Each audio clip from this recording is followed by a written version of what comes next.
Allez, bonsoir à tous pour notre Facebook Live du jeudi qui s'intitule La Table Ronde. Là, on est autour d'une table carrée. Dommage, mais bon, on a fait avec ce qu'on a pu. Mardi, on s'était vu pendant 1 heure pour vous présenter la gamme des flotteurs Rive 2021. Donc on a passé en revue tous les types de pêche, donc les poissons blancs, la pêche à la patte, la pêche à la carpe. Et aujourd'hui, j'ai deux invités de renom autour de moi, donc Laurent et Alban. Bonjour à tous, bonjour. Donc deux grands champions de la carpe chez nous, parce qu'à eux deux, ils cumulent les titres et les coupes et les baignades. Enfin, surtout Laurent, en fait, il se baigne beaucoup. Et donc voilà.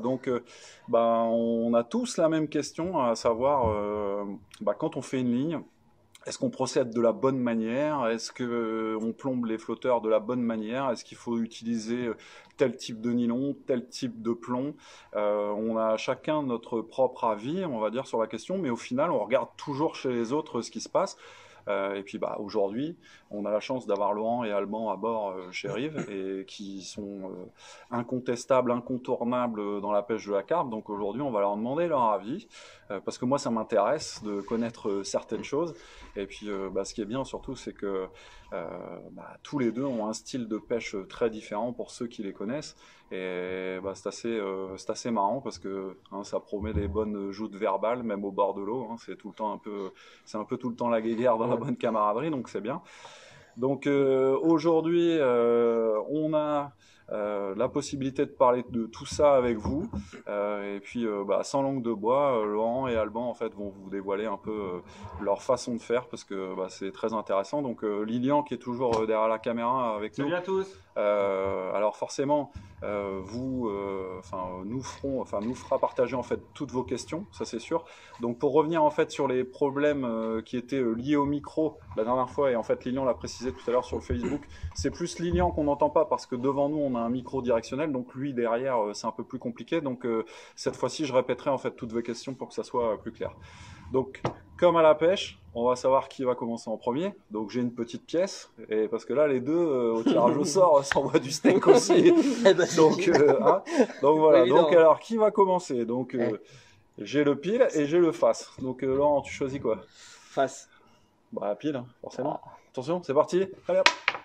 Et merde, c'est tombé par terre. Et c'est face. Donc c'est Alban de commencer. Donc, on va l'écouter avec beaucoup d'attention. Donc Alban, lui, un peu comme Laurent, il pêche un peu partout dans toute la France parce qu'en plus il occupe comme territoire l'ouest de la France, le Grand Ouest.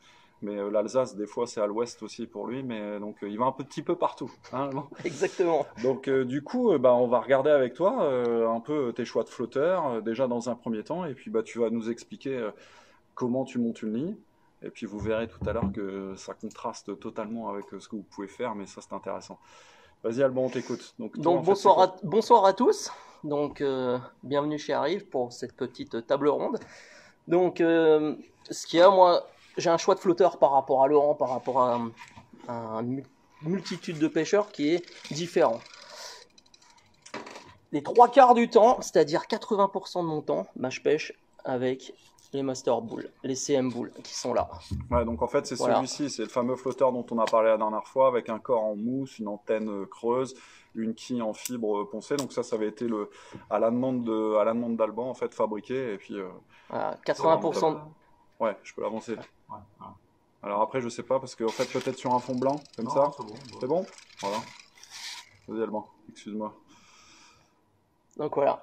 Donc 90% de mon temps, je pêche avec ce flotteur-là. On va dire qui est 50 cm d'eau à 2,50 m, 3 mètres, 3 mètres d'eau. Je vais utiliser ce flotteur. Pourquoi une boule?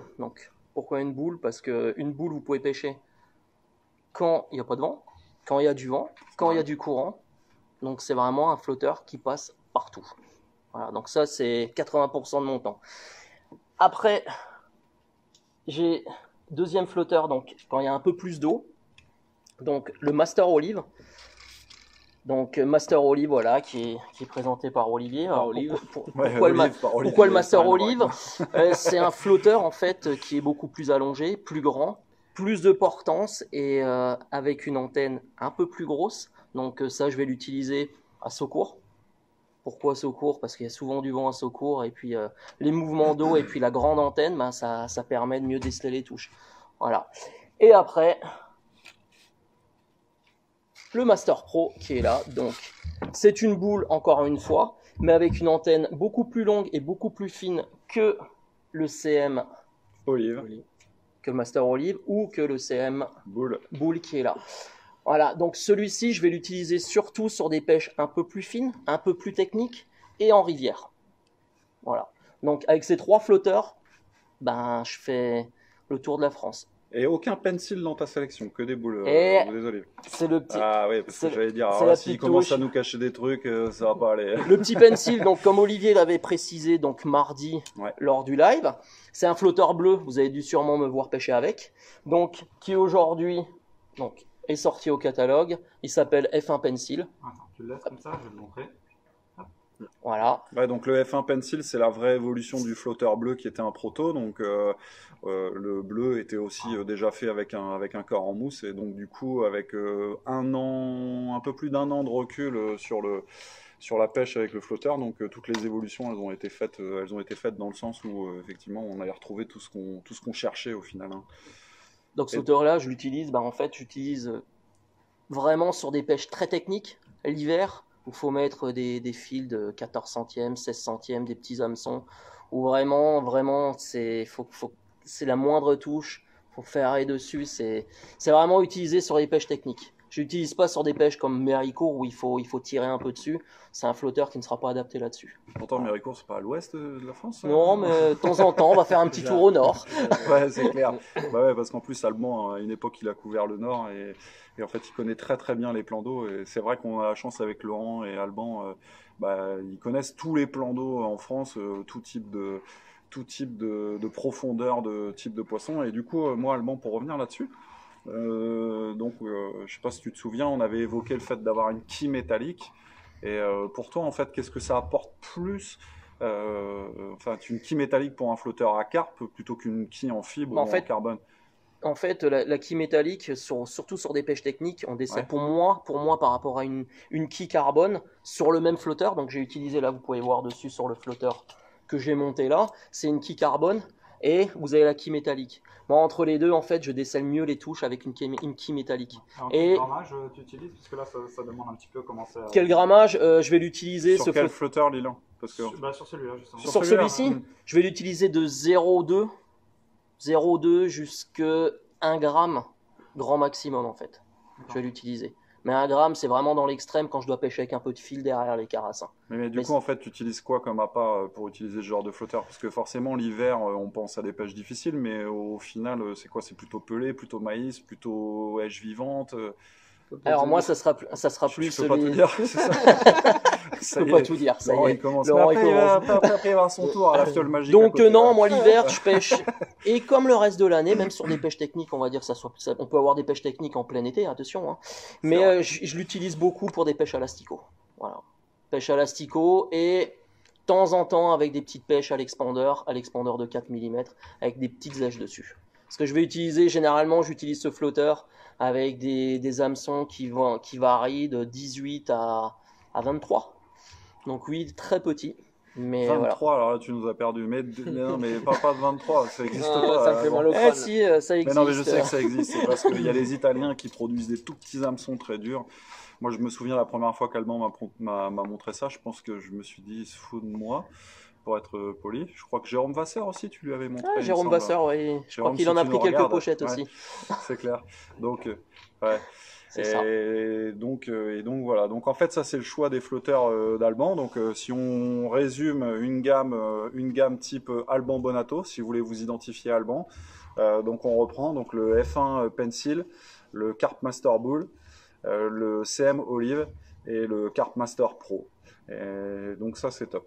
Donc après, toi Alban, la particularité, c'est avec ton expérience italienne, on va dire ça comme ça, parce que Alban est allé aussi beaucoup en Italie. Alors toi, je sais que tu es un fervent utilisateur des plombs ronds pour la pêche de la carpe.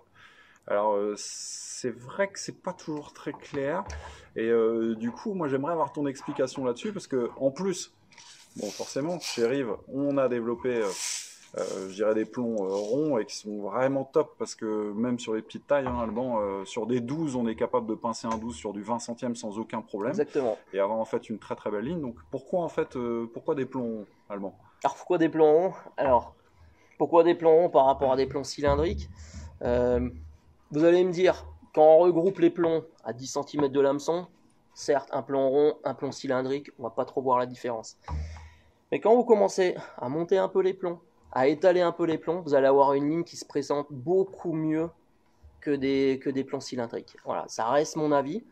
Et puis la tenue de ligne, quand vous avez une dérive, bah, vous allez pouvoir avoir une belle ligne qui tient dans le courant. Ouais. Bah, pour moi, voilà, meilleure présentation de la ligne avec des plombs ronds qu'avec des plombs cylindriques. Vous pouvez faire l'essai, vous pouvez prendre une piscine ou n'importe quoi et faire descendre une ligne étalée avec des plombs ronds et une ligne étalée avec des plombs cylindriques.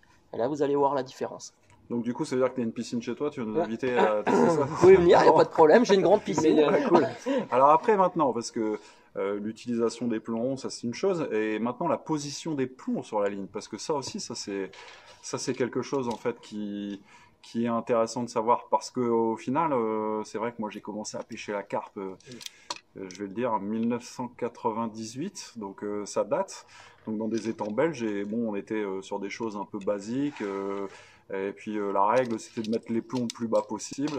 Et puis bah toi, c'est vrai que la manière dont Alban pêche est complètement différente. Donc est-ce que tu peux nous révéler, nous montrer la manière dont tu positionnes tes plombs, s'il te plaît, Alban? Je vais avoir, en fait, ma ligne de base, elle va être là. Je sais pas si on va voir en fait à la Je caméra. sais pas si on va pouvoir. Hop, bah l'igno en fait va s'approcher. Voilà. Donc voilà, là j'ai pris là c'est un flotteur d'1,50 g, comme ça vous allez pouvoir voir vraiment l'étalement des c'est plombs. bien parce que comme on n'utilise jamais 1,50 g, ok, on saura pas ce que tu utilises dans les petits plans d'eau, c'est ça. T'es malin. Exactement, c'est ça. Alors, je peux pas rien dire. Alors, ce qu'on peut faire, regardez, donc on va comparer les deux. Donc j'ai monté une grande ligne, mais je vais vous sortir une petite ligne. Comme ça, on va pouvoir comparer là-dessus. Donc sur la grande ligne, là je suis monté avec un fil quand même, un Carp Master en 23 centièmes, ouais. Avec un premier plomb qui est un plomb numéro 10 dessus. Donc okay. Vous pouvez regarder l'alignement des plombs sur du 23 centièmes. C'est magnifique. Et alors là, du coup, là, ici, là, sur la plombée du haut, c'est ce qu'on appelle typiquement une queue de ras ou en fait... Exactement. On est en fait sur un décalage de plomb. Tu commences par des gros plombs et tu descends. Et je descends jusqu'à petit. Okay. Généralement, je fais de 2 en 2, voire de 3 en 3 selon comment je veux que la queue de ras soit, on va dire, longiligne. Donc moi, généralement, je fais de 2 en 2. Voilà. C'est-à-dire que si tu commences avec des plombs de 5, tu mets 2 plombs de 5, 2 plombs de 6, 2 plombs de 7, etc. Okay, c'est ça. Exactement. Donc là, je vous ai montré une ligne où il y a beaucoup d'eau, une grosse ligne. Et là, je vais vous sortir un 0,4. Un 0,4, vous pouvez regarder. Ma base de plomb, eh ben, on est quasiment pareil. Donc ça veut dire que là, ton plomb de touche est positionné à quel... 10 cm. 10 cm. 10 cm. Okay. 10 cm. Okay. 10 cm. J'ai ma masse de plomb. Voilà. Il y en a une où tu es en direct et une autre avec. Exactement. Alors là-dessus, il y a une ligne en direct et une ligne. On va en venir. Je pense que ça va être un peu après. On va en parler des bas de ligne ou des lignes directes. Ouais. Voilà. Donc là, vous avez un 0,4. Vous pouvez vous rendre compte. Et alors, qui est du vent, qui est beaucoup de touches, qui est pas de touches, c'est tout le temps comme ça que tu abordes la pêche. Exactement. D'accord, intéressant. Comme quoi. Et après, je vais vous montrer ma troisième plombée, parce que tant qu'on y est, on va voir toutes les plombées. Alors, faut que je revienne alors. Exactement, faut que tu reviennes. Désolé si ça bouge un peu à la maison, hein, mais en fait, je pense que ça, c'est important d'avoir beaucoup de détails. Et là, donc là, c'est mon classique, et là, c'est ta spéciale. Et ça, c'est ma spéciale, exactement. Voilà. D'accord. Donc là, vous allez à peu près avoir 15 cm, le 10 cm, exactement. Et la groupée. Et vous allez me dire pourquoi. J'ai mon groupe de plomb là et qu'un plomb en dessous. Alors le plomb, vous allez pouvoir le mettre, on va dire ici, et avoir beaucoup de liberté en dessous. Je vais vous expliquer pourquoi après. Et ce plomb là, vous allez pouvoir jouer en descendant. Alors en fait, tu choisis ou la souplesse ou la rigidité. Exactement. Donc là, on va partir sur quelque chose de souple parce qu'une carpe, quand ça arrive dans un lit de maïs, à peu près quand ça arrive dans un lit de maïs, ça vient taper dedans, ça vient souffler. Donc vous allez avoir du maïs qui va partir en suspension. Ainsi que votre maïs que vous avez à l'hameçon. Parce qu'en fait, Et- Alban ne sort jamais sans sa boîte de maïs. Exactement, j'ai toujours ma C'est petite bon pour boîte la de... santé. Exactement. Et en fait, plus ça va être souple, plus ça va partir en l'air. Et le poisson, en fait, il va croire que c'est un appât normal, il va manger, et vous allez avoir le poisson par la bouche et bien centré au milieu. Alors, on va refaire un focus sur les lignes parce que maintenant, on a un petit fond blanc. Donc, à mon avis, ça aidera à voir les lignes. Donc, ça, c'est la ligne d'1,5 gramme pour les pêches très profondes ou les pêches de poissons sauvages, c'est ça, Alban? Exactement. Donc, ça, c'est la fameuse ligne de 0,40 d'Alban. Et ma là, classique, et là je suis en 0,40 aussi, donc Voilà. vous pouvez voir. En Mais fait, par remonte, contre, remonte. Voilà, parce Et qu'en je- fait, on voit pas ton hameçon, on est en train de Exactement. tricher là. Hein. Et donc, voilà, comme ça, en fait, ça, c'est les montages d'Alban. voilà. Et sincèrement, moi, j'ai déjà vu à l'œuvre, et effectivement, c'est redoutable, c'est très très efficace. Alors, c'est pas un style courant, mais très honnêtement, c'est vraiment Style super. pêche au cou. C'est style pêche au cou, exactement, Laurent.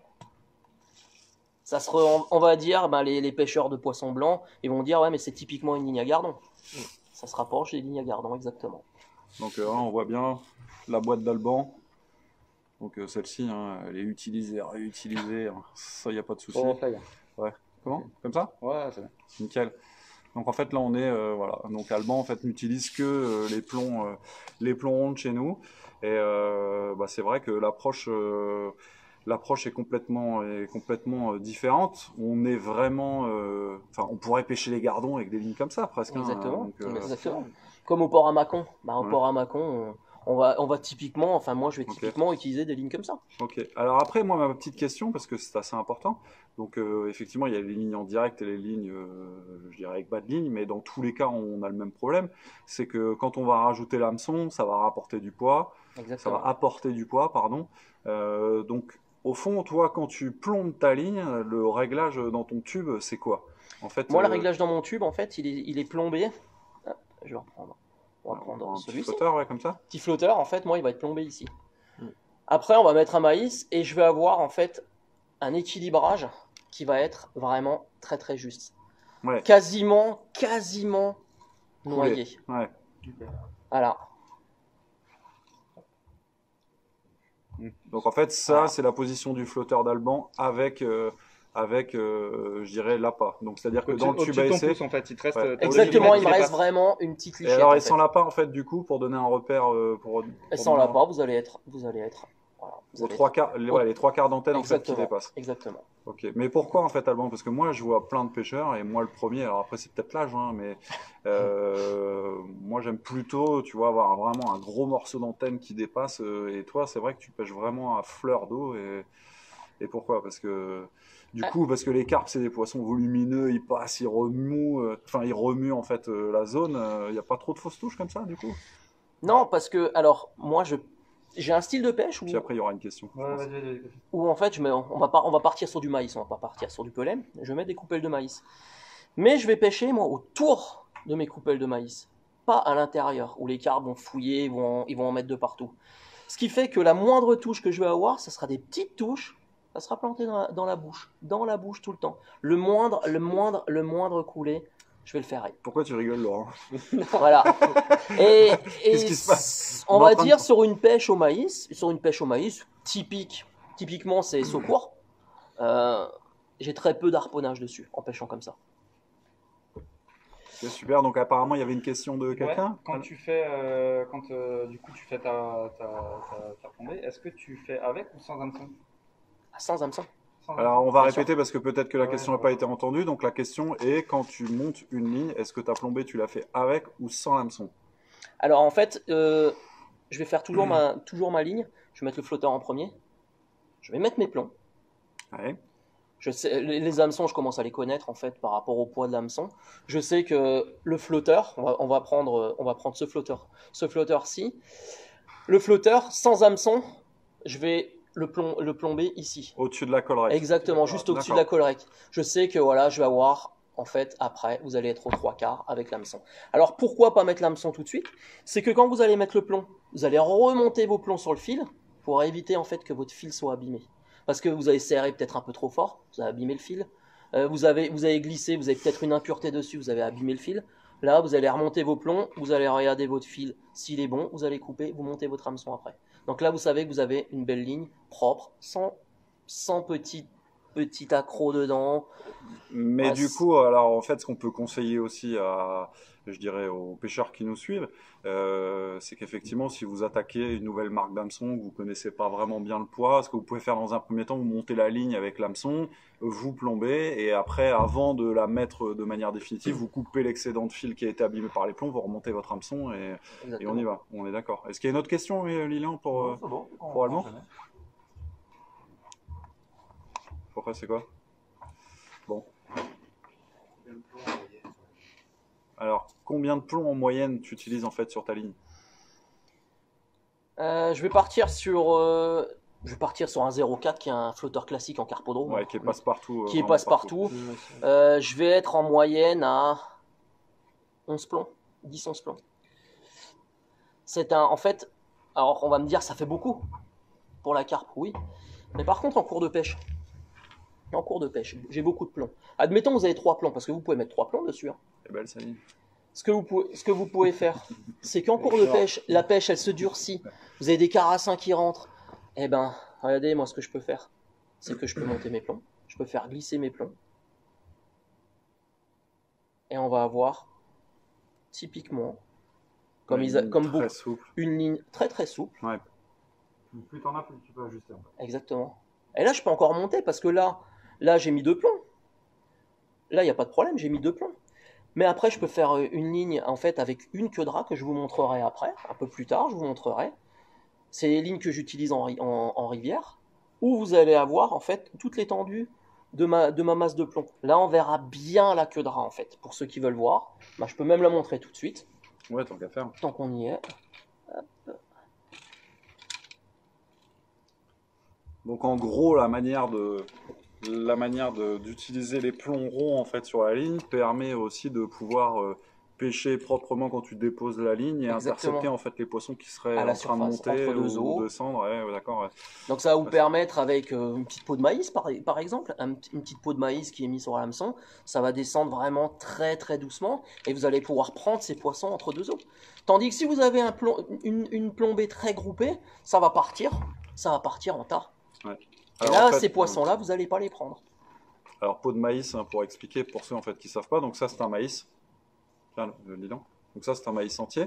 Donc peau de maïs, si je ne m'abuse, donc vous prenez le maïs, vous enlevez toute la substance du maïs. Comme une fève. Voilà. Et en fait ça ressemble à ça, c'est presque transparent, il y a encore un petit peu de jaune. Alors, Ça des fois c'est vrai, Allemand a raison, c'est redoutable. Alors en plus c'est vrai que coupe cette ligne là, moi c'est sûr que je vais essayer parce que ça va vraiment vraiment être top. Donc on voit bien en fait on a l'intérieur du maïs qui est ici. voilà. Et donc en fait il nous reste la peau. Juste la peau. Donc Et vous allez peau de pêcher maïs. Et ça, c'est vrai que quand les carpes ont tendance à fouiller, ça c'est magnifique. Hein, donc voilà, comme ça au moins, on enrichit les connaissances. Donc, vous voulez voir vraiment la queue de rat. Donc là, il n'y a pas assez de place dessus. Donc je vais vous la tenir. Ouais. Voilà, regardez. En fait, vous pouvez faire Hop, alors, typiquement, voilà. regarde, extension de queue de rat. Extension de queue de rat, C'est exactement. parti. Regardez. Ok, parfait. Oula. Je peux te tenir de l'autre côté. Allez. Il y a une carte qui est passée dedans. Ouais, c'est ça. Attends, je vais la prendre. Voilà. Donc, ok. Et t'as une technique particulière pour faire glisser tes plombs ou peu importe? Une technique particulière? Ouais, pour faire glisser tes plombs le long de la ligne, juste avec les doigts, souple et puis. Avec les doigts, vous tirez dessus. Je veux dire, au préalable, si vous avez un plomb qui est ni trop dur, ni trop mou, comme vous avez chez nous, qui est bien centré, une fois que c'est mis correctement sur le fil, ça va glisser tout seul. Il n'y a aucun problème, sans abîmer le fil. Pas besoin d'humidifier le nylon. Pas blanc, regardez, là vous pouvez prendre, hein, là c'est des plombs de 2-0 qui sont dessus.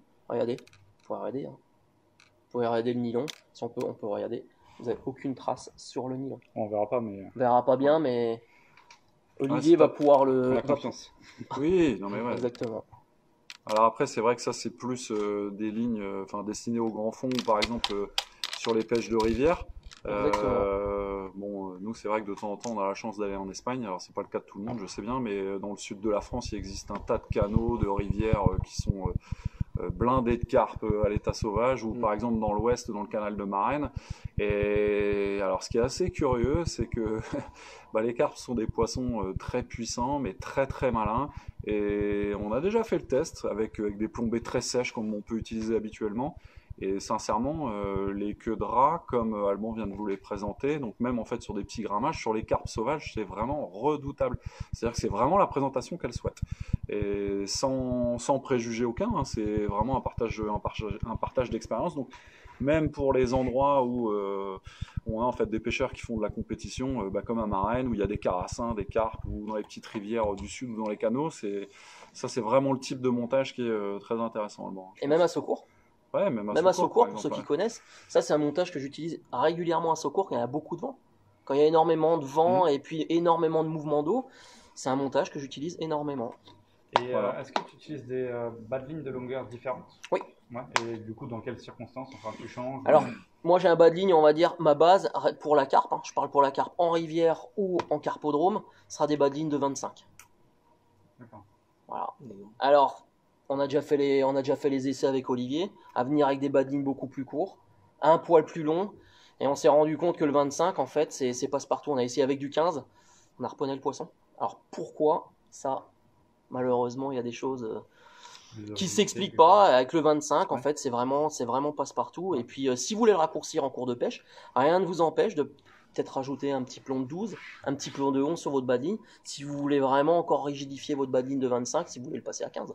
Alors en fait, il n'y a aucun problème là-dessus. Et ce qui est intéressant, je suis désolé de te couper, Alban, ce qui est intéressant en fait dans l'histoire des bas de ligne ou des lignes directes, donc je sais que Laurent, lui, il pêche quasiment tout le temps en fait en direct. Bah, moi déjà, ça fait plusieurs années que je pêche qu'avec des bas de ligne. Alban en fait pêche aussi et en direct et avec des bas de ligne. Et puis moi par exemple, bah, je trouve que monter des lignes carpe avec des bas de ligne, ça a plein d'avantages. C'est pas moins solide. Et surtout, le côté intéressant, c'est que ça permet vraiment de pouvoir changer en cours de pêche de taille d'hameçon et de diamètre. Quand vous avez en fait un hameçon qui est abîmé, pouvoir le changer rapidement, changer la taille. Et surtout, le côté hyper intéressant du bas de ligne, c'est qu'une fois que vous avez choisi un réglage de bannière, parce que ça aussi, en fait, pour les lignes, les bannières sont hyper importantes. Et je pense qu'Alban, en fait, va pouvoir aborder le sujet. Une fois que vous avez choisi en fait une longueur de bannière, parce que parfois en fait il y a du vent, il faut de la bannière, et parfois il n'y a pas de vent, les poissons sont très délicats, il faut les faire à la touche, il faut vraiment peu de bannière. L'avantage du bas de ligne, à mon sens, c'est que vous perdez jamais ce réglage de bannière, et ça c'est ultra important. Et le truc aussi, c'est que des fois, quand vous sondez, vous êtes à ras, les carpes ont creusé, vous rajoutez du fond, mais vous pouvez aussi jouer du coup sur la longueur du bas de ligne sans avoir en fait à changer la bannière. Mais ça après, c'est mon avis perso. Je sais que Laurent, lui, c'est pêche direct à 100%, donc ça c'est top. Enfin, moi, c'est un mix des deux en fait. Il y a certains endroits, bah, la plupart du temps l'été, je vais pêcher en direct. Là-dessus, il n'y a pas photo. Hein, quand il y a 150, 120, 100 000 à faire, je fais pêcher direct avec. Voilà, c'est une habitude, mais j'ai essayé, comme sur des plans d'eau à Saint-Hélier, en Normandie, chez nos copains du 76.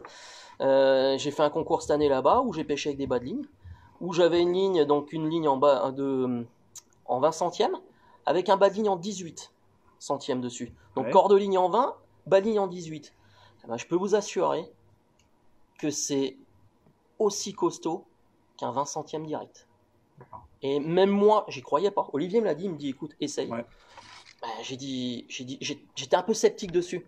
Et comme on va pas mourir bête, hein, j'ai essayé. Effectivement, ce jour-là, les carpes étaient difficiles. Je suis descendu en bas de ligne. C'est pas pour autant que j'ai cassé sur des beaux poissons, parce qu'à Saint-Hélier, il y a de l'eau, hein, il y a 3, 4 mètres 50 d'eau, où c'est des poissons qui sont très puissants, c'est des poissons qui font entre 3 et, on va dire, une moyenne à 3-4 000, avec des poissons qui pouvant aller jusqu'à 10 000. Et j'étais vraiment étonné. Donc maintenant, ben, je jongle avec les deux. Et je suis obligé de faire un petit peu court parce qu'après ça va être à Laurent, c'est clair. Pour les tailles d'hameçon que tu utilises le plus souvent pour le pellet, pour le maïs, qu'est-ce que tu utilises toi Alors on va répéter la question comme ça on est sûr. Donc là il y a une question qui nous est posée par rapport aux tailles d'hameçon qu'Alban utilise. On peut pousser en fait jusqu'aux formes et surtout pour quel appât, ça c'est intéressant. Et puis après on finira sur la longueur de bannière que toi tu préconises. Je pense que ça c'est intéressant parce qu'on a parlé de la bannière. Donc comme on a dit, hein, il n'y a aucun secret. J'ai aucun secret. Je vais vous le montrer. Donc ça c'est l'hameçon que j'utilise toute l'année sur des pêches, on va dire Saucourt, Méricourt, à Carpeaux-Brest, que ça soit dans le sud-ouest, que ça soit dans l'ouest, j'utilise, je vais dire la marque, le Kamazan B911. En fait, c'est un hameçon que j'utilise toute l'année. Voilà. De toute façon, après, t'as pas besoin de montrer la forme. Je pense que sur Internet, vous retrouverez. Donc, on va regarder. Donc, regardez. On va le mettre sur fond blanc. Donc, le 14, moi, c'est l'hameçon que j'utilise à 80%. C'est un hameçon. 80% de taille 14. Exactement. Quelle que soit la pêche. Quelle que soit la pêche. Comme Laurent, quoi. Exactement, comme Laurent. Ouais, Laurent, il utilise que des 14, mais ils sont bizarres, les 14 que Laurent. Forgé à la main. Ouais, voire 16. Voire 16 quand c'est difficile. Pas évident. Hein. Voilà, donc le 14 tout le temps. Ouais. Je vais utiliser du 12 quand je pêche à la patte, mais c'est très rare. Donc le 14, c'est mon passe-partout. Et après, je pêche beaucoup en 16 et en 18. Ok, alors pour finir justement avec Alban, puis après on passera la balle et la patate chaude à Laurent, est-ce que tu peux nous montrer une longueur de bannière idéale sur une journée de pêche classique où il n'y a pas trop de vent? Donc pas de vent, pêche Pas trop de vent, c'est-à-dire que dans la journée c'est impossible d'avoir un truc glacis toute la journée, mais voilà, sur... Moi, une bannière classique, ça va être 20 cm. Voilà. 20 cm, c'est quoi pour toi, Laurent? 20 cm, c'est ça pour moi. Parce que des fois... Non, c'est pas comme ça. Non, okay. 20 cm dans la plupart du temps, 20 cm. Oh bah alors là, j'ai foutu le bordel. Voilà, il va me casser mes lignes. Bon, c'est pas grave. Ouais, là, ça pêche pas. Donc en fait, 20 cm, normalement, c'est ça. Voilà. Voilà, 20 cm. Et vous pouvez descendre. Je sais pas si on voit bien à l'écran. Bon, 20 cm, tout le monde sait ce que ça fait 20 cm. Bon, 20 cm. Voilà, donc 20 cm. Donc en fait, toi, tu es très près du flotteur. Alors, pas toujours. Donc 20 cm dans les pêches classiques, à l'extrudé, à l'expandeur, au maïs. Et par contre, je suis plus sur du 40-50 cm quand j'ai des pêches un peu plus techniques, où j'ai envie d'avoir une ligne qui est un peu plus souple. Parce que 20 cm, on va être rigide. On va avoir une ligne. Exactement, une ligne un peu plus souple. Parce qu'à avoir une bannière très courte, vous allez avoir une ligne qui va rester à l'aplomb de votre sillon et vous allez avoir une ligne qui sera très rigide en dessous. Tandis que si vous avez plus de bannières, vous allez avoir une ligne qui va vivre, on va dire, avec le vent, avec le courant, avec les poissons, parce que des fois ça arrive, quand vous êtes en bordure et pas beaucoup d'eau, vous avez les poissons qui tapent dedans, ça tape dedans. Et voilà, donc des fois il faut avoir des lignes, des bannières très courtes. Pourquoi? Parce que vous avez peut-être de la pente, comme Saucourt où c'est tout le temps en pente, où il faut être vraiment très très précis pour éviter d'harponner. Hein, Laurent? Ah, ça y est, ça tacle à la gorge. Hein. Pas évident. Autre chose d'ailleurs, c'est un petit peu. Est-ce que selon la profondeur de ton carpeau, enfin la profondeur d'eau de ton carpeau, est-ce que tu varies le nombre de plombs que tu as, ou c'est vraiment par rapport à la ligne plus que par rapport? Non, pas du tout, c'est par rapport à la ligne en fait. Moi, je peux avoir 50 cm d'eau, ou je vais toujours avoir le même nombre de plombs sur mes lignes. Okay. Et pour finir, les élastiques? Les élastiques. Alors mes élastiques, on va dire 70% du temps, ça va être des élastiques de 2,5 creux. Donc de chez mais nous, 70% du temps en hiver, en été, en automne, parce que 70% du temps, hein, on va dire en temps normal, c'est-à-dire une saison classique pour tout le monde du mois de mars au mois d'octobre. Donc ça va être le 2,5 en creux et le 2,7. Donc pour ceux qui connaissent le blanc et le orange de chez nous. Et après, j'ai commencé à coupler avec les Solid Soft, donc les élastiques hybrides, que j'utilise sur des pêches un peu plus dures, on va dire. Parce que je vais avoir un peu plus d'élasticité dessus, plus de réserve, et j'utilise beaucoup le 2,4 et le 2,6. Voilà. Alors de toute façon, sur les élastiques, on reviendra vers vous certainement la semaine prochaine, justement, pour parler des élastiques pour la carpe avec Laurent et Alban, parce que effectivement, Solid Soft, élastique creux, hybride, tout ça, en fait, c'est pas toujours très clair pour tout le monde, donc on reviendra dessus parce que ça aussi, c'est hyper intéressant. Quand est-ce qu'on les utilise, tout ça. Donc, je profite de ça pour faire la transition avec Laurent. Donc, vous allez souvent entendre parler de Saucourt parce que bon, c'est un peu l'obsession des deux gaillards là, qui sont là parce que Saucourt, c'est là où il y a énormément de championnats qui se déroulent. Donc, entre les Coupes de France, les Crazy Bait, les Gérard Dix et surtout la première division nationale, les deux là, ils se partagent un peu le gâteau et il y a une petite rivalité autour de cet étang. Donc, il y a Saucourt à la Grande Canne, le roi de la Grande Canne, et on a Saucourt, Lolo, Fait que de bordure. ouais, péqueux de bordure au maïs. Mais bon, j'espère qu'il nous donnera la recette de sa fiole, hein, Laurent. Donc, Laurent, maintenant on t'écoute. Merci Alban pour toutes tes explications qui sont à mon avis claires et précises, et c'est hyper intéressant. Moi, à chaque fois, je me régale quand je parle avec eux. Alors, j'espère qu'un peu après, ils vont un peu se chiffonner, ça va être marrant. Donc voilà, on répète la sélection d'Alban, hein, et maintenant, en fait, on va passer à la sélection de Monsieur Emonet. Voilà. Alors Laurent, c'est cool. Alors moi, pour moi, en fin de compte, si vous voulez, moi, c'est la pêche à la carpe. Pour moi, c'est tout à fait différent. Enfin, j'aborde ça tout à fait différemment de mon collègue, quoi, en fin de compte. Parce que moi, j'aime bien pêcher. Collègue et ami, hein, pas ennemi, attention. pas ennemi, même en fait, s'ils se tirent la bourre. Voilà. Mais bon, il y a toujours 3 kilos d'écart entre les deux, mais c'est ça. Mais au final, c'est la hiérarchie. La hiérarchie, voilà. La hiérarchie, il y en a un qui regarde dans le rétro et l'autre, en fait, essaye de regarder dans le rétro. Alors, les flotteurs. Donc, voilà. Donc, en flotteur, moi, j'ai choisi. Attends, on va commencer un par un, si tu veux, Laurent. Comme ça, au moins, je vais faire la. Donc, en flotteur, on va dire à Saucourt, vous m'avez souvent vu pêcher avec des petits flotteurs sans antenne. Donc c'est pour ça qu'on a fait la série Seawood. Seawood qui est ici. Donc alors moi j'ai eu la question après suite à la discussion de mardi sur les flotteurs. Donc Seawood ça veut dire bois, mais en l'occurrence c'est un corps en mousse. Alors bon, vous avez trouvé ça un peu bizarre. C'est parce qu'au départ effectivement on était parti sur une base balsa, mais comme je vous l'ai expliqué, comme pour ce flotteur-ci, le problème du balsa c'est que sur les tractions, notre gaine qui est blindée à l'intérieur et qu'on retrouve ici, en fait, a tendance à arracher le corps du flotteur. Ouais. C'est pour ça que le Seawood, en fait, est en mousse. Mais comme Seawood, c'était sympa comme nom et clair, donc du coup, on a gardé Seawood. Voilà, Clint Eastwood. Laurence Wood. Et donc, c'est vrai que Laurent, lui, c'est son flotteur préféré. Voilà. Et puis, il a raison parce que c'est terriblement efficace. Après, il y a beaucoup de pêcheurs qui me voient pêcher avec ça, qui trouvent ça bizarre. Mais moi, franchement, c'est le flotteur que j'adore pour pêcher dans les bordures jusqu'à 7-8 mètres. Donc là, on a eu la chance de... 7-8 mètres devant toi? Oui, devant toi ou en travers? Mais ou en travers, avec ta lunette. Non, devant moi. 7-8 mètres devant moi, toujours. Voilà. Et donc, cette année, en plus, on a sorti deux tailles supplémentaires. On a sorti la taille 0,6 et la 0,8 sur un flotteur comme ça. Ouais, c'est clair. Parce qu'en fait, qui dit bordure, dit aussi, comme on disait mardi, il y a du fond. Parce qu'il y a certaines bordures où il y a 50 cm, mais il y a aussi certaines bordures où il y a 2 ou 3 mètres. Effectivement, en fait, c'est vrai qu'il faut que la ligne elle descende tout de suite. C'est ça. Okay. Donc après, cette année, j'ai pêché avec les CM Past. Donc ça, c'était mon flotteur pratiquement de toute l'année. Il est plus sur mon truc, mais bon, c'est pas grave. En fait, on va le montrer. Hop. Voilà. Donc le CM Past. Ok, donc antenne plastique. Avec une grosse antenne en plastique qui fait 2,5 mm, un passant latéral, et surtout en fait le côté intéressant c'est comme on disait la dernière fois, donc une quille très longue. Très longue. Donc ça, la stabilité. Et là franchement la stabilité, nickel et tout. Et en plus on peut l'utiliser aussi bien quand il y a 2 mètres d'eau que quand il y a même 1 mètre d'eau. Ouais. C'est vraiment très stable, et en plus je le plombe, merci. Je le plombe ici, voilà.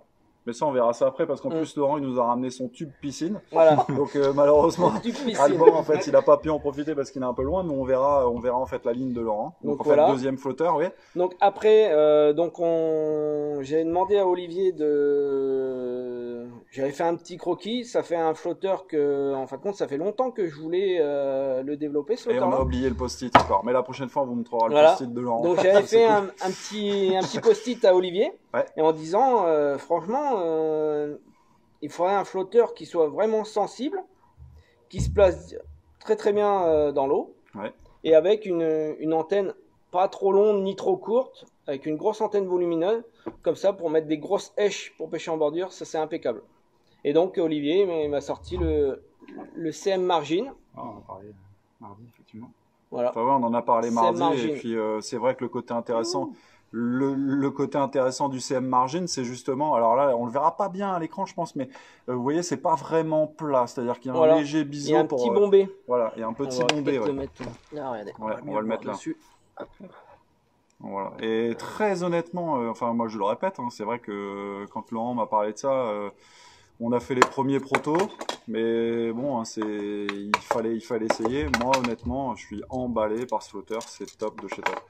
En revanche, c'est vrai que Vous voyez en fait la différence. Donc Alban, aucun pencil sauf un, et Laurent en fait on est sur un flotteur sans antenne, une boule et un pencil absolu. C'est ça. Et donc quand on le met, on va essayer de le mettre dans le tube. Voilà.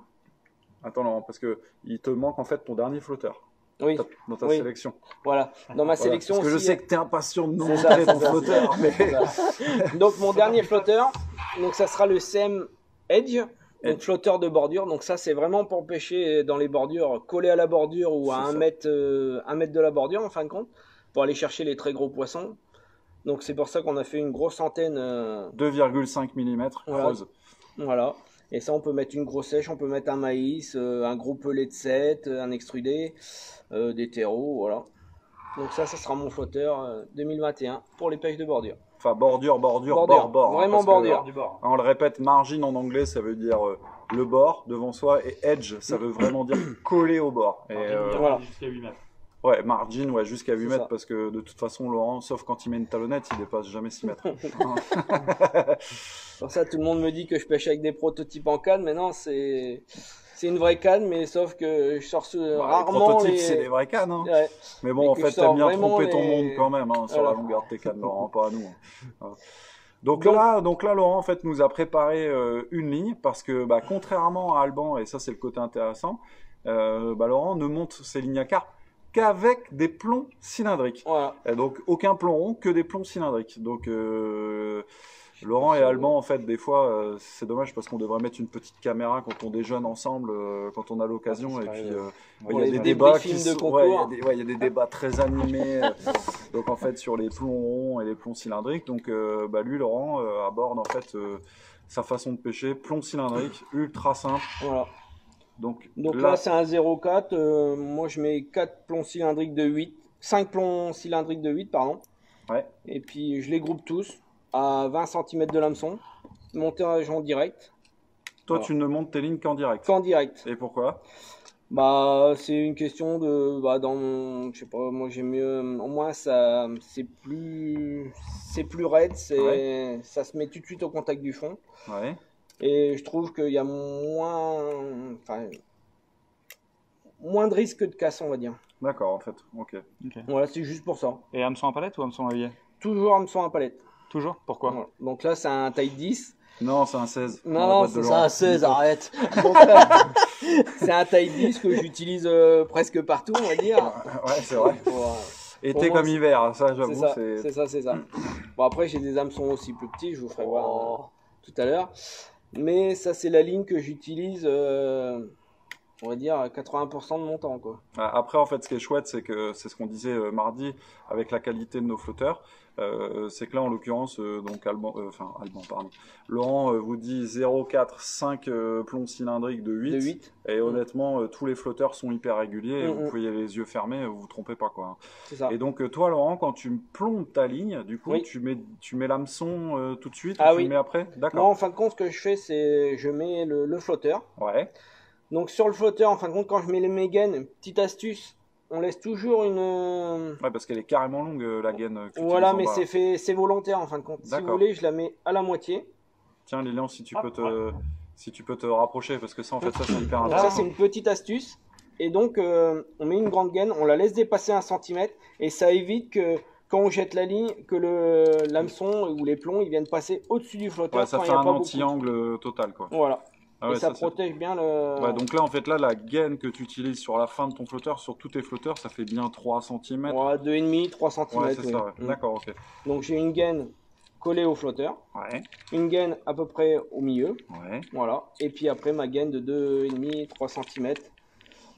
Juste à la fin de la quille. Voilà. Ok, super.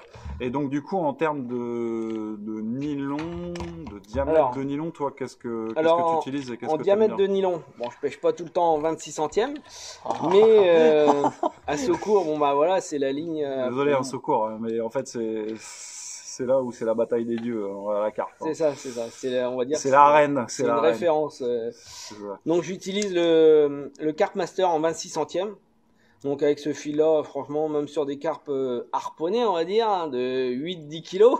C'est une harponne jamais. Ça peut arriver. C'est un malentendu. Et donc, aucun souci.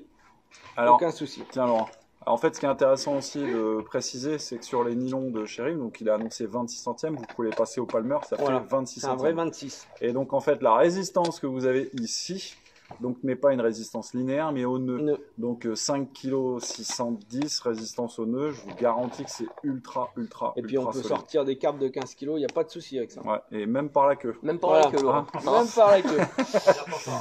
Et donc après, ça c'est les lignes pour les lignes de secours. Après, on va dire les lignes passe-partout pour les carpodromes en général où il y a 1,50 m, 2 mètres de fond. Ouais. J'utilise le 20 centièmes. Été comme hiver. Été comme hiver, le 20 centièmes. D'accord. Et donc en fait, ça c'est par vraiment sur des petits carpodromes quoi, où il y a des petits poissons de 1 à 3, 4 kilos. Mais en fait, petit carpodrome, c'est quoi par exemple? Enfin, les carpodromes où il n'y a pas beaucoup de fond, toi t'aimes aller, c'est où? C'est Bussière? Ouais, c'est Bussière, ouais. La Prairie. Carpodrome de la Prairie à Crépy-en-Valois. Ouais. Les étangs de Bussière. Donc, chez ton ami Samy, tu peux lui dire bonjour. Bonjour Samy. Vas-y, bonjour Samy. Voilà. Ouais. Donc, et voilà. Et après, sinon, pour les pêches vraiment plus light, on va dire, j'utilise le Power Ring en 16 et en 18. Donc ça va être pour des pêches en surface, par exemple. Toi, tu utilises ça? C'est pas possible. Ça m'arrive. C'est pas possible. Alors. Donc sur des pêches en surface, j'utilise le 18 centièmes. Alors en fait là, l'année dernière, on avait 16 et 18 centièmes en Power Rig, et cette année, petite nouveauté, donc on a adapté un nylon, donc Carp Master en 16 et 18, dédié à 100% à la pêche de la carpe en carpodrome. Donc à la différence près du Power Rig, c'est que là, ce nylon vous permettra de pêcher en direct, de faire des bas de ligne, de mettre des plombs dessus.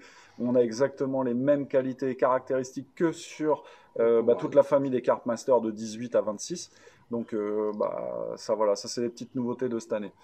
Donc là, avant, Laurent utilisait le Power Rig, qui est très très bien aussi, hein, mais bon pour les amoureux. Je pense qu'ils sont complémentaires quand même. Ouais, absolument, parce qu'il y en a un qui est un peu plus souple, l'autre qui est un peu le plus Power raide. Ring est un peu plus souple que le Carp Master.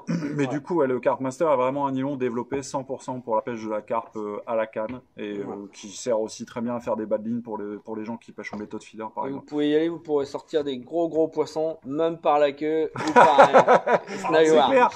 Et donc du coup, 16-18, donc ok, intéressant. Alors maintenant... petite question. Pour revenir sur l'hameçon, donc tu as dit que tu utilisais des hameçons à palette. Oui.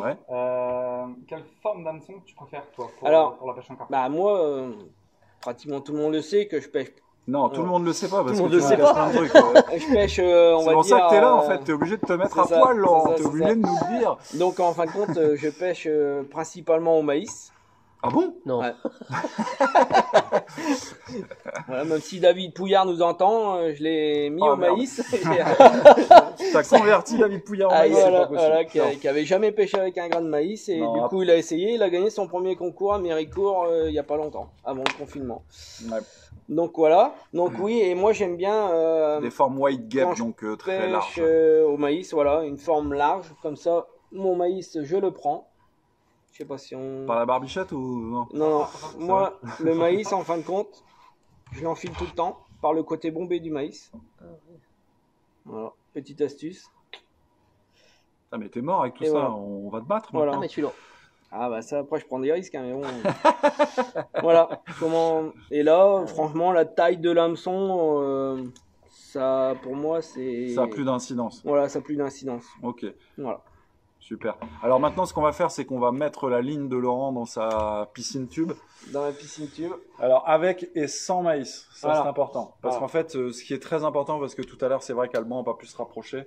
Mais là, en l'occurrence, voilà. Donc Laurent avec sa ligne. Donc plombé juste à ras de l'antenne. Attends, mets pas ton doigt dessus, comme ça on verra. Donc en fait, c'est ce qu'Alban en fait disait tout à l'heure. Donc là, on a la ligne. Et donc, Alban disait que sans l'hameçon, donc lui, sa façon de plomber sans l'hameçon, c'est que le flotteur arrive là. Et lui, Laurent, vous allez voir, c'est tout l'inverse. Hein. Parce que lui, avec l'hameçon, on est en fait sur le réglage d'Alban tout à l'heure avec l'hameçon. C'est ça. D'ailleurs, Alban va me passer une ligne, comme ça on va la mettre dans l'eau et on va voir s'il nous a dit la vérité. Qu'est-ce que t'en penses, Laurent? C'est ça. Va peut-être couler, il y a des carpes. Ah, merde. Il y a des carpes. Et maintenant, en fait... pareil, j'ai toujours la manie, c'est de trier mon maïs pour choisir mes grains. C'est pas... C'est pas une manie, les poules font pareil. Hein. Et tout le monde me voit faire à chaque fois dans ma gamelle en train de trier mes maïs, mais en fin de compte, c'est... Alors ça, on est avec la ligne d'Alban.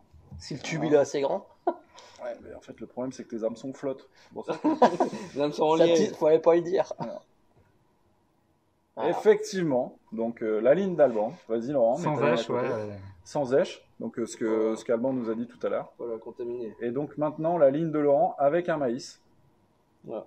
Donc nous, on reste ici. Donc voilà. en fait, Laurent aime pêcher avec beaucoup d'antennes. C'est ça. Dehors. Et par contre, en fait, Alban, lui, aime pêcher très plombé. C'est ça, parce qu'à la carpe, en fin de compte, j'ai remarqué qu'on allait avoir des fausses touches et tout. Et là, en fin de compte, quand ça s'enfonce, allez dessus. Là, vous pouvez y aller, allez dessous. Et les deux sont terriblement efficaces. Des fois 1 mètre de la bouche, non, toi? Il y a JM voisin qui dit qu'il n'y a plus qu'à faire rentrer la carte dans le tube, quoi. C'est ça. Bah tiens, je vais te mettre un maïs dessus. Enfin là, il faudra en fait une carpe slim, pardon. Attends, je vais mettre le maïs, je suis encore non, je vais le accroché montrer parce que je l'accroche pas comme Laurent. Ah, tu l'accroches pas comme Laurent. Alors maintenant, Alban va nous partager son truc sur le maïs. T'as eu ton temps de parole, hein. Il fallait le faire avant. Vas-y, accroche. On n'a jamais eu le temps. Bon, alors, Alban aussi choisit son maïs, mais ce qui se passe, c'est qu'il n'y a pas de carpe dans le pot. Ah, mince. Ça sert à rien. En fait, moi, le maïs, tout à l'envers. Tout à l'envers. En fait, je le mets juste à fleur de peau. Donc moi, l'antenne, voilà. Pas trop, baisse un peu. Regarde. Ouais, parfait. Moi, je le mets juste à fleur de peau au-dessus. Exactement. Et puis par contre, j'ai la pointe qui ressort vraiment bien.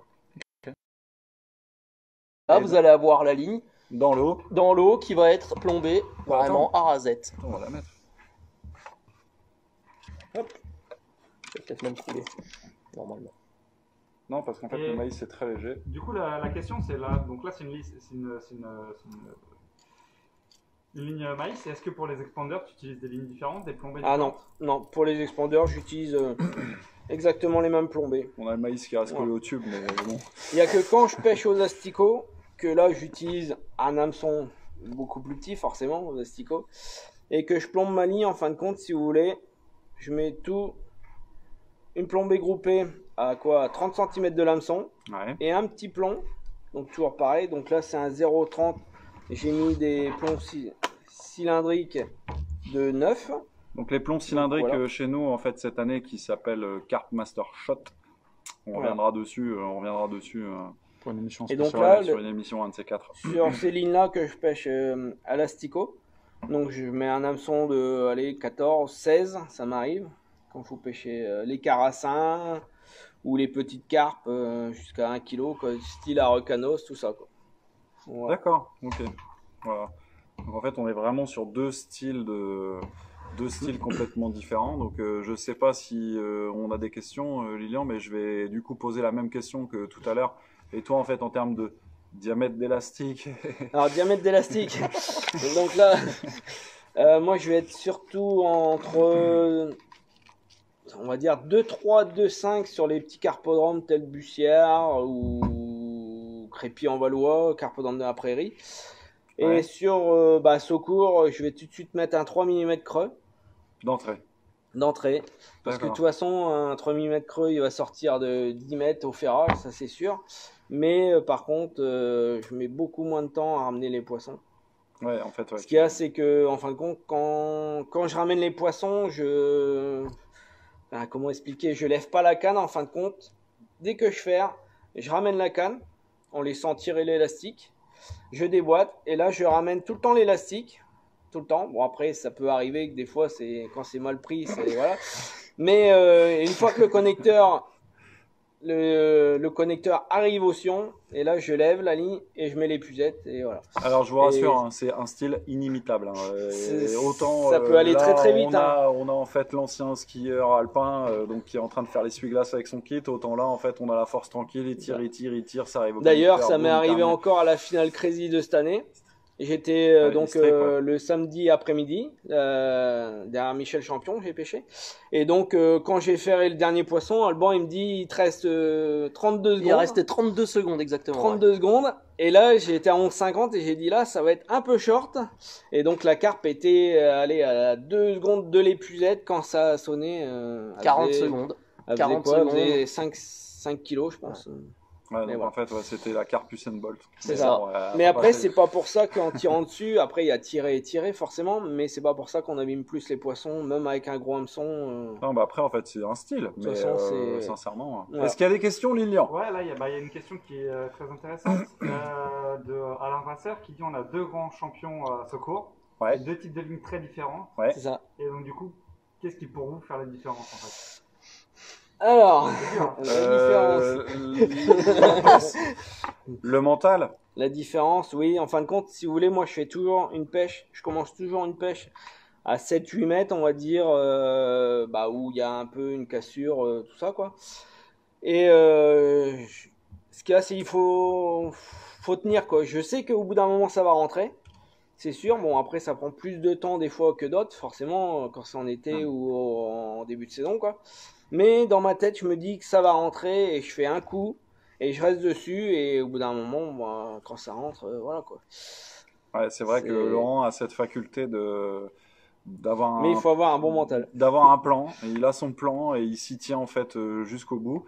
Et puis à l'inverse, Alban, lui il a un autre plan, c'est-à-dire que lui en règle générale il attaque le plus loin possible. Moi c'est pleine barre. Et il attaque le plus loin possible et puis en fait il construit autour de ça. Alors que Laurent, moi j'ai déjà vu camper pendant 2 heures, pas avoir de touche et puis gagner le concours quoi. Donc je pense que il y a aussi une histoire de volonté, une histoire de mental, une histoire d'état d'esprit, une histoire du type de poisson qu'on cible parce que forcément le bord par rapport au large, de toute façon, c'est vrai dans tous les carpodromes et c'est comme pour la surface, c'est-à-dire que les gros poissons se situent toujours en surface, mais bien souvent, en fait, on n'a pas la possibilité de pêcher en surface en compétition, en tout cas dans les concours classiques, pas en loisir, bien sûr, et dans le bord, devant nous et collé sur le bord. Alors, c'est vrai que lui, Laurent, sa spécialité, c'est le KO.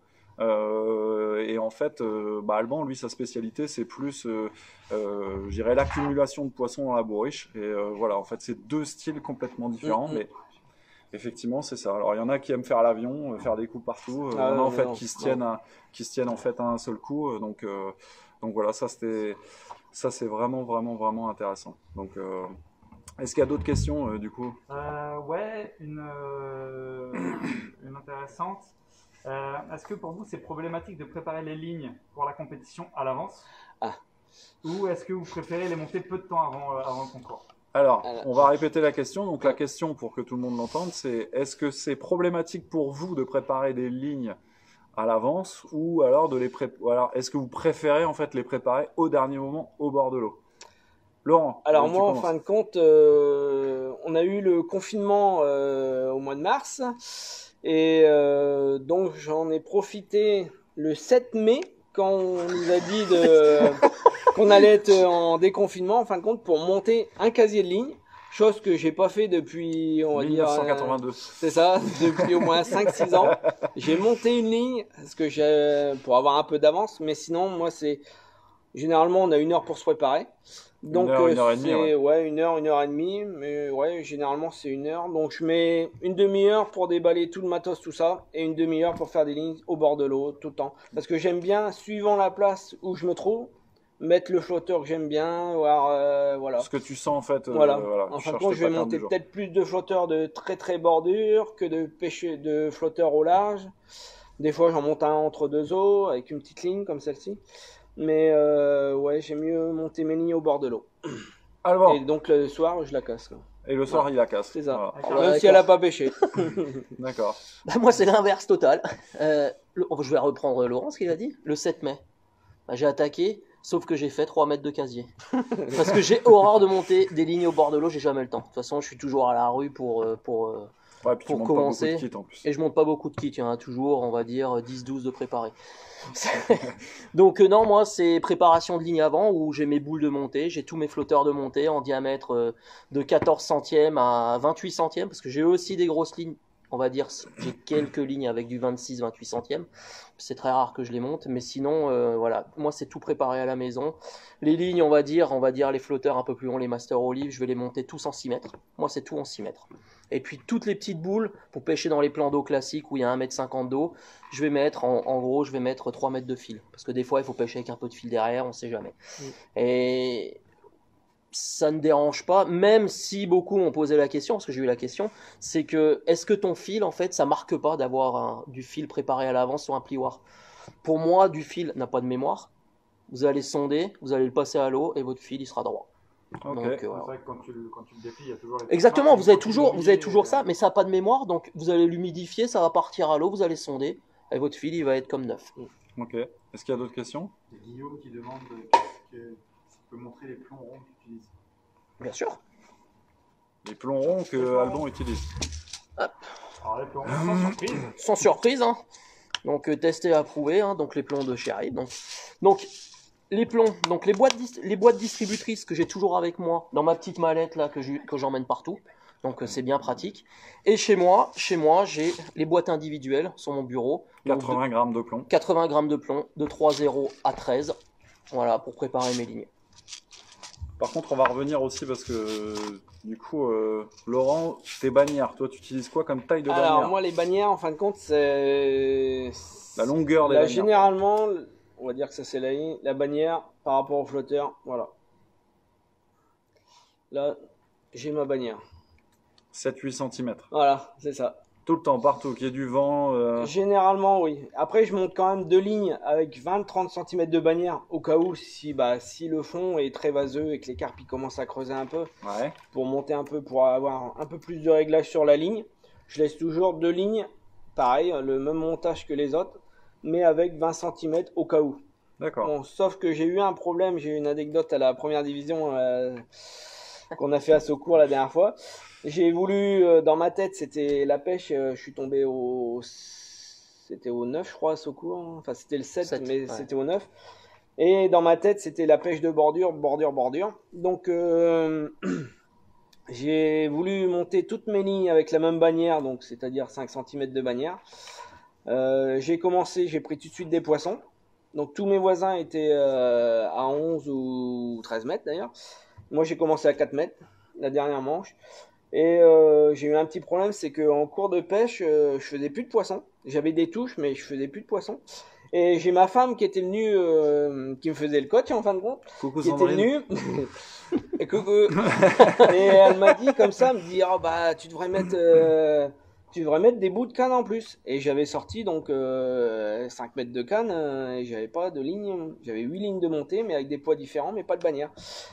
Et donc, au bout d'un moment qu'elle me dit ça, et puis vous voyez que je prenais plus de poissons. Donc, ce que j'ai fait, c'est que j'ai été dans le fourreau, j'ai ressorti 2 tubes, j'ai monté 2 lignes pendant que tout le monde pêchait, j'ai ressondé, et puis voilà. Et puis après, j'ai retrouvé les poissons et j'ai gagné la manche comme ça.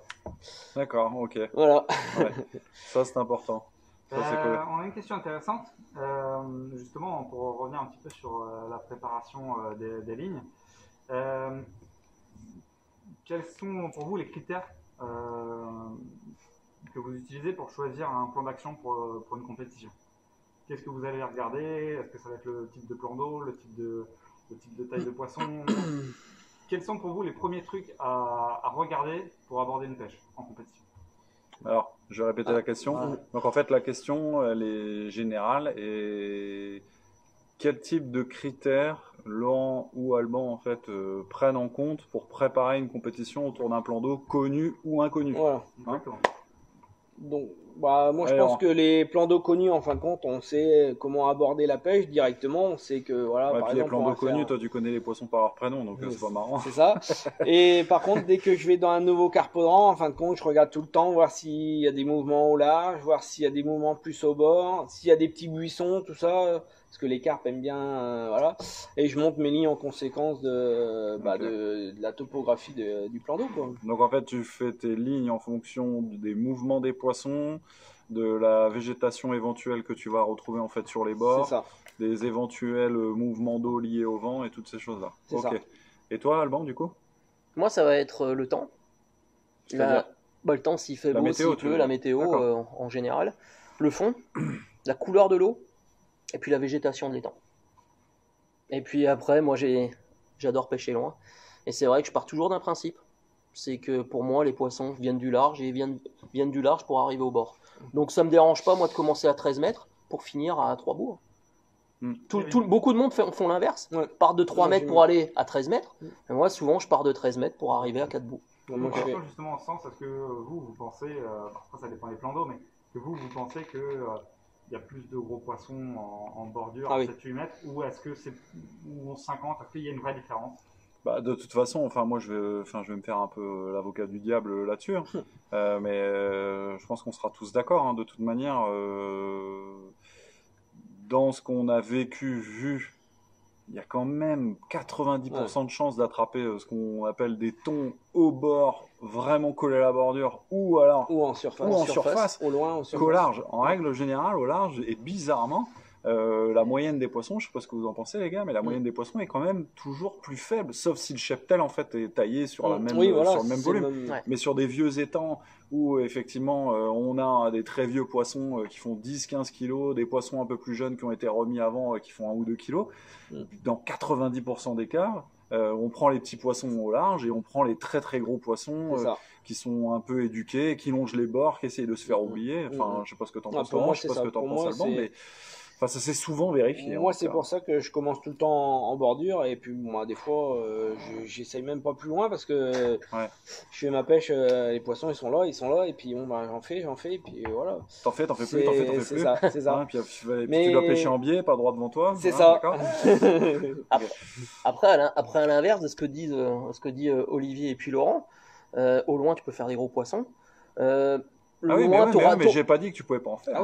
Même type secours, hein, je peux donner même. Mais c'est quand même rare. Enfin, la moyenne, pour moi, elle est toujours plus faible au large qu'au bord. Elle est plus faible, c'est vrai. Et puis après, au large, tu as un volume de poissons, comme tu dis. Moi, je te partage ton avis sur le fait que les poissons viennent du large pour arriver sur le bord. C'est vrai que le volume de poissons que tu attrapes, enfin que tu essayes de capter en fait au large, forcément, tu vas avoir un peu toutes les tailles qui rentrent, effectivement. Mais exactement. Après, c'est vrai que pour les pêcheurs qui souhaitent, soit en compétition ou en pêche de loisir, attraper des poissons un peu records, des gros poissons, 10 kilos plus, toutes ces choses-là, à mon sens, sur le bord et sur le bord, c'est là en fait où vous risquez de faire la photo de votre vie, quoi. Donc, je pense que c'est comme ça. Est-ce qu'il y a d'autres questions, Lilian? Ouais, pas de ligne nylon ou fluoro? Ça pareil. Après, je pense que fluoro, nylon, ça pourrait faire un débat d'1 heure là-dessus. Enfin, les deux sont valables. Après, les conditions dans lesquelles on les utilise, ça peut dépendre en fait des obstacles qu'on peut rencontrer, de la puissance des poissons, de l'ancienneté des poissons que vous allez avoir, parce que dans des vieux carpodromes, enfin vieux c'est pas péjoratif, mais dans des carpodromes un peu plus anciens, on a des poissons un peu plus intelligents, un peu plus éduqués, parce qu'ils sont pris, remis. Et c'est vrai que le fluorocarbone, des fois, ça fait vraiment une grosse différence, parce qu'avec la rigidité, la lecture des touches, et surtout la capacité de pouvoir se frotter, soit autour de la tête des puzettes ou sur les obstacles, en fait, donne beaucoup de résistance. Mais là, c'est vrai que moi, je dirais le fluorocarbone. Je sais pas, Alban. Je rejoins Olivier pour le fluorocarbone. Après, moi, j'utilise des badines en fluorocarbone, surtout quand il y a des obstacles, dans les bordures, dans les herbiers et tout. Donc voilà, je rejoins vraiment ce que en l'air Olivier, aussi, en surface. En surface, bien sûr, parce que vous avez des fluorocarbones. J'en ai peut-être là, j'en ai quelques-uns. Le fluorocarbone, c'est vraiment l'histoire de la rigidité et de l'invisibilité. Alors sur le fond, l'invisibilité, ça n'a pas tellement d'impact. En revanche, sur les pêches de surface, quand vous pêchez en surface avec un pelet sur bague dans 50-60 cm d'eau, des poissons en fait qui viennent chercher en fait rapidement, le moindre petit signal que vous allez pouvoir leur donner sur le fait qu'il y a un piège, en règle générale, elle se tourne et c'est compliqué. En revanche, avec le fluorocarbone, c'est vrai que vous optimisez vos chances en fait de pouvoir prendre ces poissons. Et sincèrement, nous on a un fluorocarbone, on a un rapport qualité-prix qui est exceptionnel, c'est top, ça brille pas vraiment bien. Donc fluorocarbone. Est-ce qu'il y a une autre question? Ouais, alors il y a 2 questions, on va commencer parce que c'est sur la ligne principalement. Vos grammages préférés pour les flotteurs? On a vu un peu tout à l'heure avec Alban, mais un peu moins avec Laurent. Généralement, c'est entre 0,20 et 1 gramme, 1 gramme et demi quand il y a vraiment du vent ou quand il y a vraiment du fond. Toi, Alban, du coup? Moi, du coup, c'est moi, la ligne préférée, c'est 0,4. 0,3, 0,4, ça c'est vraiment pour tous les carpodromes, tout type de carpodrome. Après, moi, je peux aller jusqu'à 10, 15 grammes, 5 grammes, de 5 à 15 grammes quand il y a des forts vents. Ça, c'est Mais voilà, bon. c'est moins, on l'utilise très rarement. Voilà, les lignes qui sont là, vous pouvez voir, c'est 5 grammes. C'est très rare. Après, c'est plus utilisé en rivière ou. Non, mais en fait, si on devait donner une règle pour les pêcheurs qui souhaitent débuter le carpodrome, entre 0,40 et 0,60, voilà. vous faites pas fausse route, vous allez pouvoir pêcher au bord devant vous, au large 0,4, 0,6. Sont vraiment en fait des poids qui vont convenir à 90% des étangs que vous allez rencontrer. Et maïs sorti de boîte ou petit ajout de perlimpinpin avec? Hey Laurent. Sans trahir de Hey Laurent. Non, maïs sorti de boîte. Mais moi je prends du tendre. Ah. Je sais pas. Mais c'est parce qu'en fait il est dur et tu mets un truc dedans, il devient tendre ou il est tendre? Non, je prends du maïs tendre volontaire. À la camomille? Non. Et, parce que je trouve que le tendre, en fin de compte, déjà, à l'hameçon, au ferrage, il sort tout de suite, quoi. Et l'hameçon, il pique le poisson. Et tu peux regarder les gens, hein, ils sont là devant toi. Et après, le croquant, j'aime pas trop parce que c'est trop dur. Je pense que pour la digestion des poissons, tout ça, ils aiment mieux quand c'est mou. C'est comme les extrudés, en fin de compte. On est généralement, moi j'aime mieux mettre des extrudés mouillés que des secs parce que je pense que la digestion. On parlait du maïs. On parlait du maïs. Mais pour le maïs, c'est pareil. Donc, alors, même, pour Laurent, avec le croquant et le sortie tendre, de boîte, on ne vous dira pas de quelle boîte, mais plutôt tendre. Doux. Je crois, non, je crois qu'on se ressemble pas du tout, hein, vraiment pas. Là, c'est même jusqu'au maïs. Moi, c'est l'inverse. Moi, c'est du maïs croquant. Alors, pourquoi du maïs croquant? Parce que moi, déjà, je le pique pas comme Laurent, donc à l'intérieur, je le pique sur le dessus. Donc quelque chose avec un maïs beaucoup plus ferme, vous allez le mettre sur le dessus, je vais pouvoir faire 3-4 fois avec, ça va rester. Et souvent je pêche avec la peau de maïs, avec le croquant, vous pouvez appuyer dessus. La pulpe à l'intérieur, le germe du maïs va sortir nettement mieux. Et là vous allez avoir une peau qui sera beaucoup plus uniforme que sur un maïs, on va dire, moelleux. Voilà. Super. Après, une dernière question, puis je crois qu'il sera l'heure de nous quitter parce qu'on avait dit 1 heure. Un des David qui suit, qui voudrait revoir la position des plombs sur les lignes. De quelle ligne? Des deux. Des deux? On peut refaire ça. On peut refaire ça. Côte, et puis on va... Alors, en fait, là, il y a la ligne d'Alban, et en fait, on va voir la ligne d'Alban et la ligne de Laurent. Et puis, comme ça, après, on se quittera là-dessus. Petit mot de la fin et on se quitte. Hop. Parce que là, on va déborder. Je sais qu'il y a d'autres lives qui commencent, alors on va leur laisser la place. Non, je rigole. Alors voilà, donc... Là, il a monté un peu trop. Ouais, mais bon. Non, mais on va mettre les choses correctement quand même. Voilà. De toute façon, en fait, pour rebondir sur la question des poudres de perlimpinpin, etc., je pense qu'effectivement, il ne faut pas se prendre la tête avec tout ça. De toute manière, c'est la manière dont vous allez sonder, où vous allez mettre en fait vos appâts, comment vous allez les distribuer, la quantité que vous allez mettre. Effectivement, moi je pense que ce qui est très important, c'est de choisir le maïs en fonction des endroits où vous pêchez, parce que suivant les marques, suivant les boîtes, il va y avoir en fait des volumes qui sont différents, donc ça va couler, ça va flotter, etc. Après, je pense que tous les additifs, oui, vous pouvez en fait rajouter des choses sucrées, colorantes, etc. Mais il n'y a pas vraiment de recette miracle. Donc le live touche à sa fin. Donc on a fait un petit peu plus d'1 heure. En tout cas, j'espère que ça vous a plu. En tout cas, c'était hyper intéressant. Alors maintenant, on vous a montré en fait les deux techniques. À vous de choisir en fait si vous êtes plus Laurent Emonet ou Alban Bonato dans la fabrication des lignes, ou alors si vous voulez faire un mix des deux. En tout cas, merci à vous pour votre attention, et puis de toute manière on se voit mardi prochain, donc 17h au showroom, et jeudi prochain avec Laurent et Alban à nouveau. Et puis on vous annoncera le thème de la discussion donc la semaine prochaine, et donc on vous dit au revoir. Merci, à bientôt. Vous pourrez avoir en fait le replay pour ceux qui n'ont pas pu suivre en direct la totalité. Vous aurez le replay en fait sur le Facebook Rive et puis sur YouTube. Et puis n'hésitez pas à reposer des questions. Et merci à tous ceux qui ont posé des questions. Désolé à ceux à qui on n'a pas pu répondre, mais on le fera en fait par l'intermédiaire de notre Facebook. Allez, bonne soirée à vous et surtout prenez soin de vous. Ciao, ciao. Ciao, ciao. Au revoir.